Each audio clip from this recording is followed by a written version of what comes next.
यावर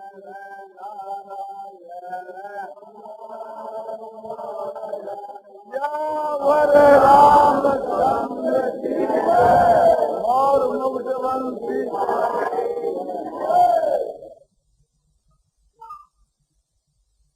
कोई एक विधवा माता का ये सवाल है कि विधवाओं के विषय में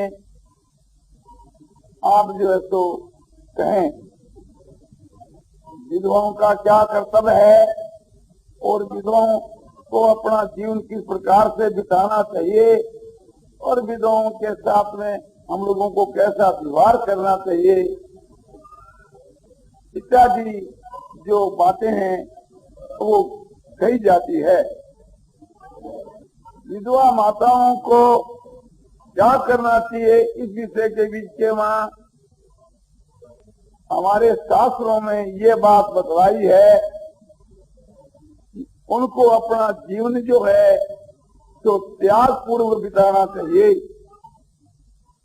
जिस प्रकार से कि सन्यासी जो होते हैं जिन्होंने एक प्रकार से विधिवत संन्यास लिया है और सब कुछ त्याग करके के और वन में जाकर के रहते हैं और अपना जीवन जो है परमात्मा की प्राप्ति के लिए अर्पण कर दिया है, जिन्होंने बाहर और भीतर का त्याग कर दिया है।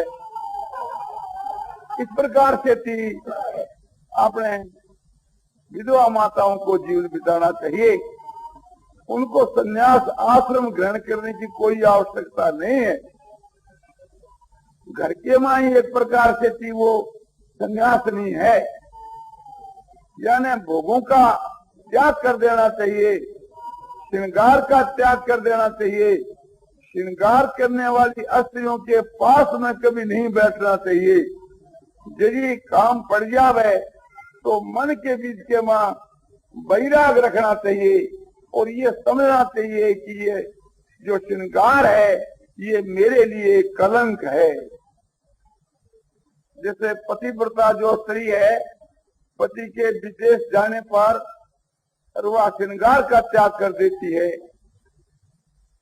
और विधवा माताओं को तो सदा के लिए श्रृंगार का त्याग कर देना चाहिए।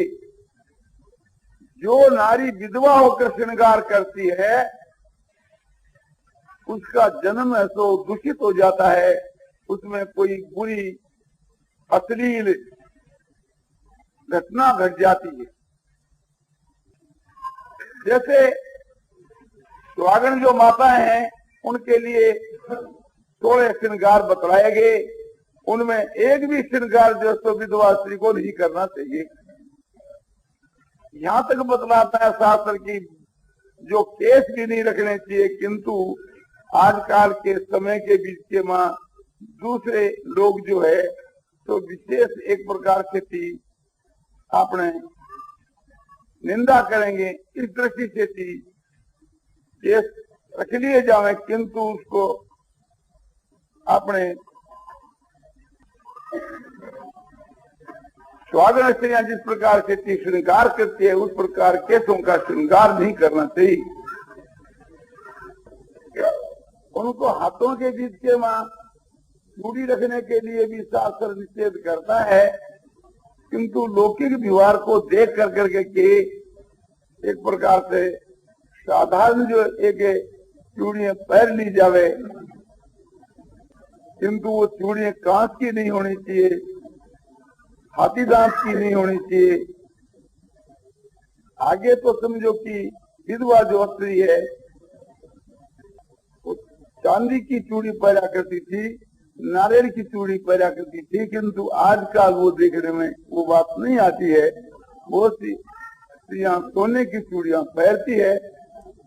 ऐसी अवस्था के बीच के मां जो शास्त्र कहता है कोई प्रकार की चूड़ी नहीं पहननी, ऐसा यदि हो सके शास्त्र की मर्यादा के अनुसार तो बहुत उत्तम ही है। बिल्कुल चूड़ी का न पहनना सब प्रकार से उसके लिए उत्तम ही बात है। और वस्त्र जो है समझो कि सफेद पहनने के लिए शास्त्र बतलाता है, उसके बीच के मां थोड़ा समझो कि मंद जो रंग है जैसे मोतिया है या एक प्रकार से फिरोजिया है, मामूली सा रंग एक प्रकार से इसलिए लगा देवे कि दूसरे उसका कोई अपवाद न करे, लोग के बीच के मां जो दूसरे आदमी निंदा न करे, ऐसे साधारण वस्त्र पहनने चाहिए। वस्त्र जो है सो हाथ के बने हुए होने चाहिए, मोटे होने चाहिए, जिससे स्वाभाविक ही वैराग उत्पन्न हुए, खर्च भी कम लगे और चित्त बीच में शांति है सो मिले। इस प्रकार से हाथ के बने हुए देसी वस्त्र पहनने चाहिए। मील के वस्त्र कभी नहीं पहनने, लील के कभी नहीं पहनने और विलासी तो पहनने ही नहीं। समझो कि जो जरी के जो वस्त्र हैं और गोट के जो वस्त्र होते हैं, गोटे के होते हैं, किनारी के होते हैं, और समझो ऐसे जो वस्त्र हैं वो तो खतरनाक है, उसके लिए कलंक लगाने वाले हैं ऐसे वस्त्र, तो उनको तो कभी छूना ही नहीं, देखना ही नहीं, दूर से उसका त्याग कर देना चाहिए। और आभूषण तो उनको पहनना ही नहीं चाहिए, ये तो स्वागण स्त्रियों के लिए है। उसको तो ये समझना चाहिए कि ये जितने जो श्रृंगार हैं ये हमारे लिए कलंक, जैसे आंखों में काजल या सुरमा घालना या समझो कि मेहंदी लगाना आदि जो अनेक प्रकार के जो श्रृंगार जो बतलाए गए हैं उन्हें को दूर से त्याग कर देना चाहिए और चित्त के बीच के वहां खूब वैराग रखना चाहिए। जहां तक हो सके भूमि पर शयन करना चाहिए या कोई कमल या चटाई बिछा करके भूमि पर शयन करना चाहिए। और बीमार पड़ जावे तो कोई पाटे पर भी सो सकती है, ऐसे भी पाटे पर सोए तो कोई इतनी पाप की बात तो नहीं है, किंतु भूमि पर चटाई बिछाकर कमल बिछाकर सोना और भी उत्तम बात है।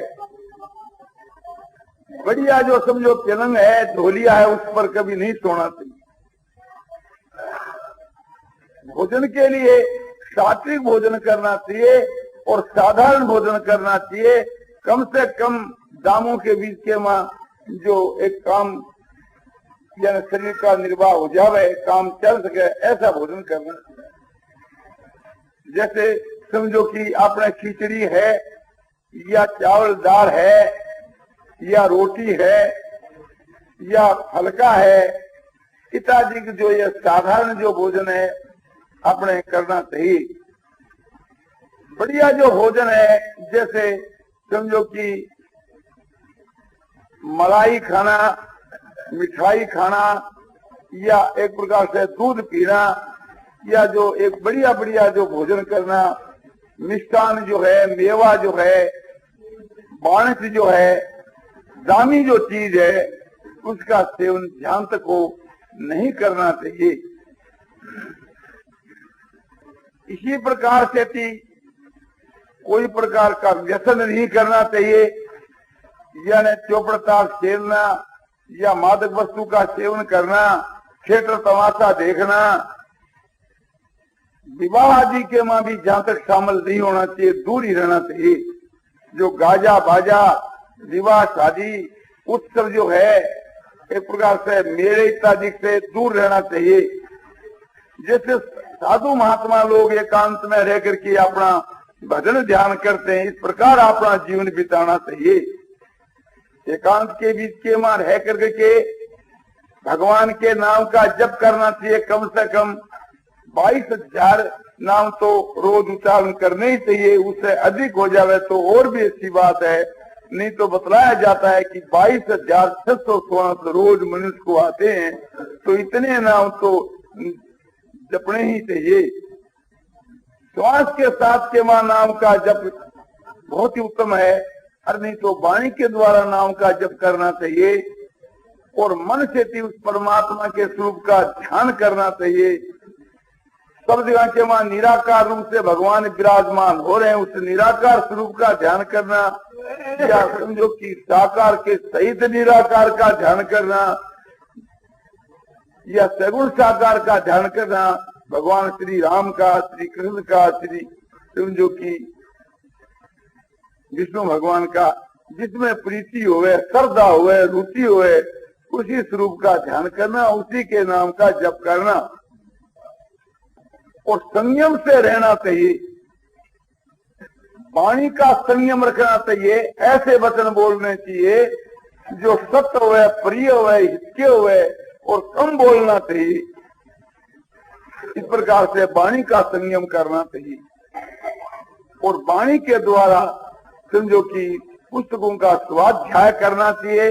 पुस्तक जो धार्मिक विषय की, भक्ति के विषय की, अध्यात्म विषय की जो पुस्तकें हैं उनको पढ़ना, उसके अर्थ के मां मन लगाना। जैसे गीता, रामायण, भागवत आदि जो ग्रंथ है उनका अर्थ समझने के मां ज्यादा समय लगाना चाहिए। बहुत सी माताएं जो है नवान करती है, 9 दिन में रामायण पूरा कर देती है।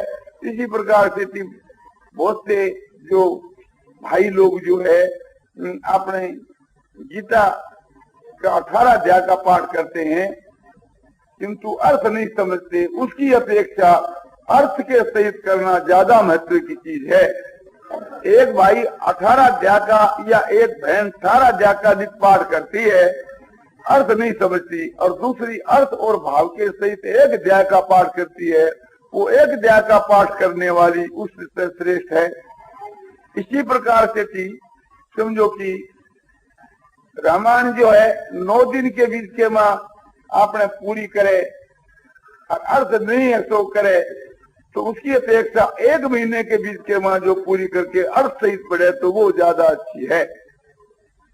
तो अर्थ सहित जो है तो इनका स्वाध्याय करना चाहिए और इंद्रियां जो है और मन जो है इनको विषयों से रोकना चाहिए। संसार के जो विषय भोग है इनकी तरफ जो हमारी इंद्रियां जो जा रही है इन्हें को वहां से रोक कर करके अपने कब्जे में करनी चाहिए। ये नहीं कि किसी पुरुष को देखा, हमारे नेत्रों की दृष्टि उसकी तरफ चली गई तो ये हमारे लिए कलंक। इसी प्रकार से थी समझो कि किसी खाने के पदार्थ को देखा और उसको देख करके हमारा मन चला गया और खाने की इच्छा हुई, स्वाद की दृष्टि से थी, तो वो उसके लिए खतरे की चीज है। संसार के विषय भोगों का, इंद्रियों के जो जितने विषय शब्द स्पर्श रूप रस इनका त्याग करना चाहिए और यदि इनका सेवन किया जाए तो राग द्वेष को त्याग कर करके शरीर निर्वाह की दृष्टि से उनका सेवन करना चाहिए। भोजन करने के समय के बीच के मां एक प्रकार से साधारण पदार्थ जो हम भोजन करते हैं उस समय के बीच में भी हम लोगों को ये सोचना चाहिए, माता बहनों को ये सोचना चाहिए कि उनके बीच के मां स्वाद बुद्धि तो नहीं है ना। भोजन में स्वाद जो बुद्धि है वो खतरे की चीज है, उससे काम दीपन होता है। भोजन क्यों करना चाहिए? शरीर के निर्वाह के उद्देश्य से करना चाहिए और कोई प्रयोजन नहीं। शरीर को पुष्ट करने के लिए नहीं, शरीर को एक प्रकार से आरोग्य बनाने के लिए भोजन करना चाहिए, शरीर की रक्षा के लिए भोजन करना चाहिए और कोई प्रयोजन नहीं। मन जो हमारा इधर उधर घूमता है उसको संसार से हटा करके भगवान के वहां जाकर के लगाना चाहिए, गीता रामायण के पढ़ने में जाकर के लगाना चाहिए, भगवान के नाम के जप में जाकर लगाना चाहिए, मानसिक पूजा में जाकर के लगाना चाहिए। अपना जो जीवन है तो एक प्रकार से इस काम में लगाना चाहिए कि भक्ति और ज्ञान और वैराग और सदाचार के मन लगाना चाहिए। भक्ति, ज्ञान, वैराग और सदाचार में अपना मन लगाना चाहिए और इस विषय में विशेष ध्यान देना चाहिए कि ब्रह्मचर्य का जो पालन है ये उनके लिए एक प्रकार से समझो कि आभूषण है। किसी भी प्रकार से भी अपना ब्रह्मचर्य नष्ट न होए इसकी विशेष रक्षा करनी चाहिए। दूसरे जो पुरुष हैं वे एक प्रकार से अपना मन बिगाड़े तो उनकी कभी बात नहीं सुननी चाहिए।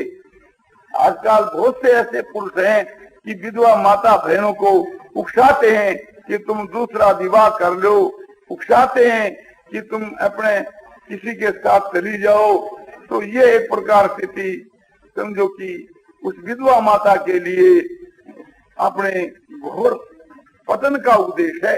यानी ऐसी बात कभी कानों से नहीं सुननी चाहिए, और सुन करके के कोई सुना दे तो समझना चाहिए कि आज तेरा बड़ा दुर्भाग्य था कि ये बातें तुम्हारे को सुनने के लिए मिली। ऐसे पुरुषों का कभी दर्शन भी नहीं करना चाहिए जो ऐसी शिक्षा देते हैं। स्त्री के लिए समझो कि जैसे स्वागण स्त्री के लिए जैसे पातिव्रत धर्म है, ऐसे विधवा माता के लिए ब्रह्मचर्य से रहना और अपने सतीत्व धर्म का पालन करना उनके लिए सबसे बढ़कर के चीज है। जैसे पतिव्रता स्त्री पातिव्रत धर्म से परम गति को प्राप्त हो जाती है, इसी प्रकार से विधवा माता वेदो धर्म का पालन करके परम गति को प्राप्त हो जाती है। और उनको किस प्रकार से अपने जीविका करके के अपना जीवन बिताना चाहिए। एक नंबर बात तो यह है कि अपने पीर में या ससुराल में जहां उनका रहना हुए, और समझो कि वहां रह करके अपना जीवन बिताना चाहिए। पीर के बीच के वहां अपने जो बड़े भाई या अपने पीर के बीच में जो पिता जीवित हुए तो उनके शासन के वहां रहना चाहिए। ससुराल के बीच के वहां अपने ससुर हुए या अपना जेठ हुए या देवर हुए अथवा अपना समझो कि साबालक पुत्र हुए, तो उनकी नजर के वहां रहना चाहिए, उनके शासन में रहना चाहिए। जैसे लड़के का और देवर का यह कर्तव्य बतलाया गया है कि लड़के की तो माता है ही, किंतु देवर के लिए वो माता के तुल्य है, तो उनकी सेवा करना और उनकी आज्ञा का पालन करना जैसे उनका धर्म है, इस प्रकार से थी घर के वहां जो अपने माता है, भाभी है, उसका ये कर्तव्य है कि वो अपने घर के वहां जो पुरुष हैं उनके शासन के बीच के वहां रहना, क्योंकि स्त्रियों के बीच के वहां बुद्धि और विद्या कम होती है, इसलिए पुरुषों के शासन के वहां रहना चाहिए। और बाहर के वहां अपने घर के पुरुषों के बिना अकेली बाहर में नहीं जाना चाहिए, चाहे तीर्थ जाना हो, सत्संग में जाना हो या कहीं भी जाना हो। आजकल के समय के बीच के वहां समझो कि माता बहनों को जो है अधिकांश घर में ही रहना चाहिए और भगवान की भक्ति घर के वहां रह करके करनी चाहिए। जैसे एक प्रकार से एक बहन जो है विधवा बहन मंदिरों के वहां जाकर के और भगवान की अपने तो पूजा करती है, और एक बहन अपने घर को मंदिर बना करके और अपने घर के वहां ही भगवान की मूर्ति रख करके पूजा करती है, तो घर के वहां जो मूर्ति रख करके पूजा करती है वो श्रेष्ठ है। क्यों कि मंदिर के बीच के वहां तो समझो कि आजकल सब मंदिरों के वहां समझो कि उनके जो अभिभावक हैं, पुजारी हैं, पंडे हैं या कोई भी हो, एक प्रकार से थी सब चरित्र अपने सब जगह नहीं मिलते, इस कारण से थी उसके वहां दूषित भाव आ जाता है। इसलिए एक प्रकार से घर के वहां रहकर करना उससे ज्यादा अच्छा है। उससे भी ज्यादा अच्छा है कि उसे भगवान की मानसिक पूजा हम करें, मन से भगवान के स्वरूप की स्थापना कर करके और मानसिक सामग्रियों के द्वारा और मन से अपना एक मानसिक स्वरूप की कल्पना करके और अपने मानसिक क्रिया तो करें, तो ये और भी उत्तम है। चाहे उस भगवान का स्वरूप हम सन्मुख देखें, चाहे अपने हृदय के बीच के वहां हृदय को एक प्रकार से अपने मंदिर बना करके उसमें भगवान की मूर्ति की स्थापना करके मानसिक पूजा करें, वो सबसे उत्तम है। यह सारी दुनिया के बीच के वहां भगवान विराजमान हो रहे हैं, सबके हृदय के बीच के वहां भगवान विराजमान हो रहे हैं, ऐसा समझ कर करके सब में नारायण समझ करके हम सबकी सेवा करें, वो पूजा व्यापक पूजा तो है। इसके लिए भगवान ने गीता की 18वें अध्याय के 46 के श्लोक में कहा है, ये प्रवृत्तिर्भूतानां येन तम इदं ततम स्वकर्मणात्म व्यर्थ सिद्धि विन्दति मान है। जिस परमात्मा से यह सारी संसार जो उत्पन्न हुई है और जो परमात्मा इस संसार के वहां व्यापक है, उस परमात्मा को अपने कर्मों के द्वारा पूज करके मनुष्य परम गति को प्राप्त हो जाता है, परम सिद्धि को प्राप्त हो जाता है।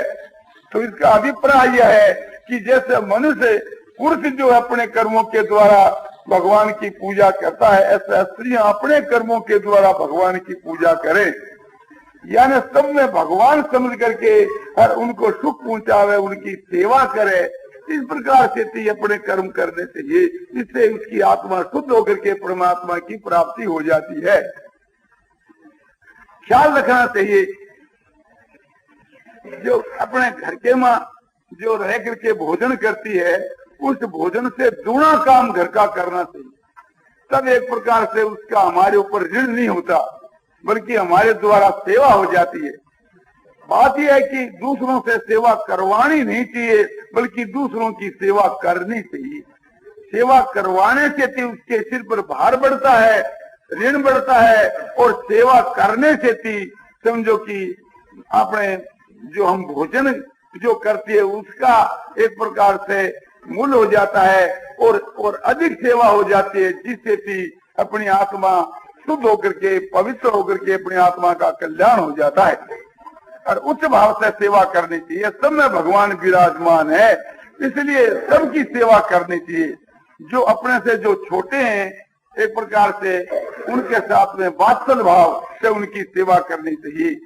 जैसे यशोदा माई श्री कृष्णचंद्र जी की सेवा करती थी, वात्सल भाव से थी। और जो अपने बराबर अवस्था वाले हैं, उनके साथ के माँ समझो कि सच्चे भाव से सेवा करनी चाहिए।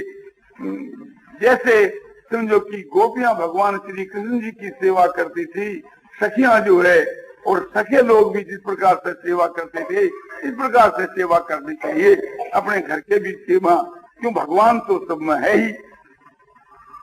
और जो अपने से बड़े हैं, गुरुजन जो है, समझो कि पीर के बीच के माँ, माता पिता और भाई, और समझो कि बुझाई, और ससुराल के बीच के माँ, समझो कि अपने दुरानी और देवर, जेठ और जेठानी, सासू और ससुर, जो जितने अपने बड़े हैं, नंद आदि, उन्हें की इसी प्रकार से सेवा करनी चाहिए।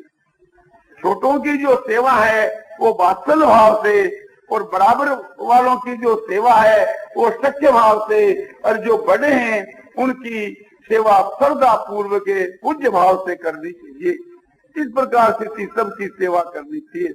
भीतर से तो ये समझना चाहिए कि सब में भगवान विराजमान है, मैं भगवान की सेवा कर रही हूँ।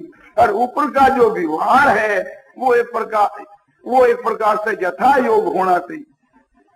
छोटों के साथ के बीच के माँ, बालकों के जैसा, सामान वालों के साथ के माँ, समझो कि अपने मित्रता का, और बड़ों के साथ के बीच के माँ श्रद्धा पूर्वक पूज्यता का व्यवहार होना चाहिए। सेवा करने के समय में खूब आनंद मानना चाहिए, खूब हर्ष और आमोद और प्रमोद करना चाहिए। इस प्रकार के करने से बार बार रोमांच होने लगते हैं, शांति मिलती है, चित्त में प्रसन्नता होती है। तो वो सेवा भी एक प्रकार का साधन समझा जाता है। जैसे भजन ध्यान करने से आत्मा शुद्ध होती है, इसी प्रकार निष्काम सेवा से भी आत्मा शुद्ध होती है। बल्कि ध्यान से भी इसका दर्जा ऊंचा बत रहा है।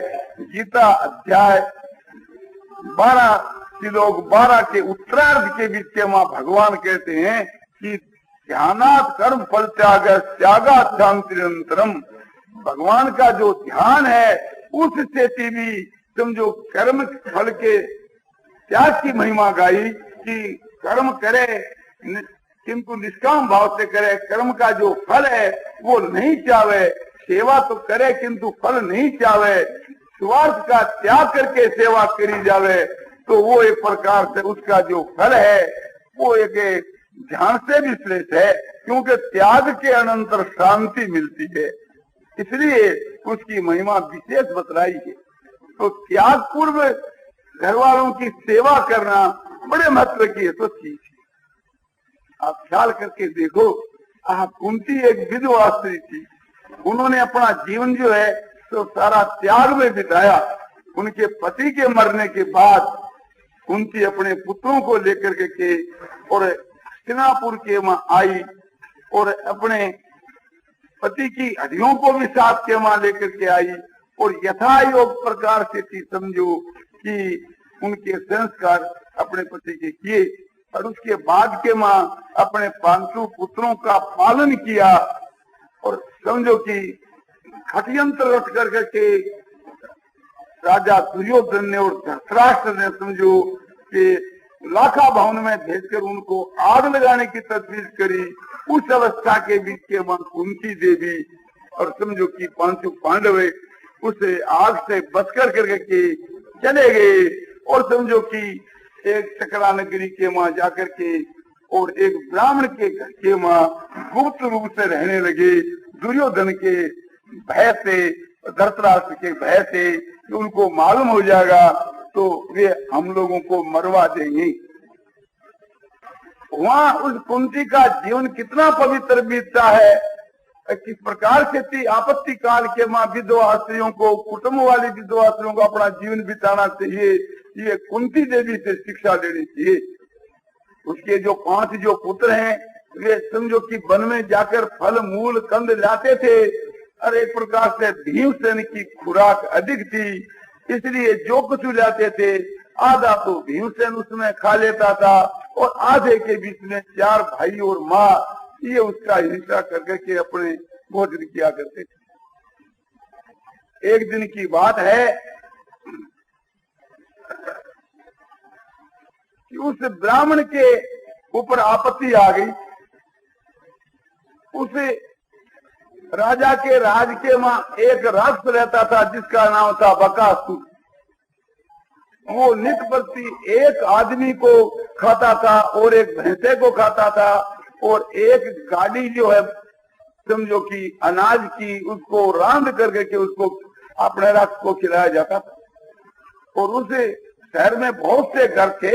आज जिसकी पारी आ गई उसकी 12 महीना के बाद फिर पारी आ गई। तो वो पारी जो है उसे एक प्रकार ब्राह्मण की आ गई जिस घर में रहते थे। रात्रि के समय के बीच के मां सायंकाल में वो आकर के प्यादा कह गया कि कल तुम्हारी पारी है तो तुम एक प्रकार से एक मनुष्य को भेजना और एक भैंसे को और एक गाड़ी बाकड़ा। ये नियम था कि यदि वो नहीं भेजता तो राक्षस आकर के उनके घर के मां सबको खा जाता था। ये कानून उस दुष्ट राजा ने बना रखी थी। रात्रि का समय समझो कि ब्राह्मण देवता और ब्राह्मणी और घर के लोग सब रोने लगे। उसके रोने की आवाज सुन करके समझो कि वो कुंती देवी जाग उठी। कुंती आपने कुटिया के पीछे होकर के सब सुन रही है। ब्राह्मण देवता ने कहा कि अपनी स्त्री से देवी कल जो राक्षस के यहाँ एक मनुष्य की जो पारी है उसका मैं चला जाऊंगा, क्यों कि मेरा धर्म है कि एक प्रकार से कुटुंब को बचा करके अपना प्राण दे करके भी कुटुंब को बचाना चाहिए। और तेरे जाने से तो समझो कि फिर इस बालकों का पालन कौन करेगा। वो स्त्री कहती है स्वामी से कि प्रभु मेरा ये धर्म है कि अपना प्राण दे करके भी पति का प्राण बचाऊं, इसलिए मैं उसकी भेंट में चली जाऊंगी। और समझो कि मेरे बिना तो काम चल जाएगा किंतु आपके बिना काम नहीं चलेगा। बिना जीविका के बिना काम कैसे चलेगा? आपसे ही हमारे सबकी जीविका चलती है। एक उनके लड़की थी विवाह के योग। वो लड़की बोली अपने माता और पिता से, पिताजी कल उस राक्षस की भेंट में मुझको आप भेज, क्योंकि मेरा किसी के साथ में विवाह करोगे तो आप ये समझ लो कि लड़की का विवाह कर दिया। माता पिता ने कहा कि बेटी विवाह करने से तुम उनके भागी होंगे और राक्षस की भेंट में तुमको भेजेंगे तो पाप के भागी होंगे।